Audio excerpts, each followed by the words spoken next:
முருகப்பெருமான் இரண்டாம் படை வீடான திருச்செந்தூர். இங்கே முருகப்பெருமான் 2 மூலவர்களுடைய திருக்கோலத்திலிருந்து நமக்கு அருள்பாலிக்கின்றார். முதல் கோலமாக ஜெயந்திநாதர் அல்லது பூஜா மூர்த்தியாக இருந்து அருள்பாலிக்கின்றார். இங்கே முருகப்பெருமான் சிவபெருமானை பூஜை செய்து கொண்டிருந்த கோலத்திலே காட்சியளிப்பதால் பூஜா மூர்த்தி என்று அவருக்கு பெயர் நாமம் அழைக்கப்படுகிறது.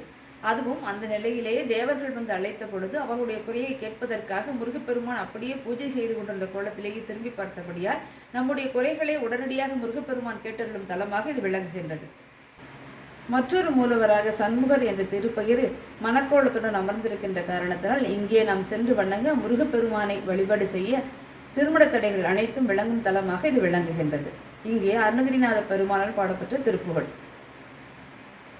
விரல் மாறணைந்து மலர்வாணி செந்த மிதவானிலிருந்து வெயில் காய மிதவாடை வந்து தடல் போல ஒன்று வினை மாதர் தந்தம் வசை கூற குறவாணர் குன்றில் உரை பேதை கொண்ட கொடிதான துன்பம் அயல் தீர குளிர் மாலையின் கண்ணனி மாலை தந்து குறை தீர வந்து குறுகாயோ மரிமானுகந்து இளையோன் மகிழ்ந்து வழிபாடு செய்த மதியாடா மலைமாவு சிந்த அலைவேலையஞ்ச வடிவேலறிந்த அதிதீரா அறிவாலறிந்து இருதாடிரஞ்சு மடியாரிடஞ்சல் கலைவோனே அழகான செம்பொன் மயில் மேலமர்ந்து அலைவாயுகந்த பெருமாடே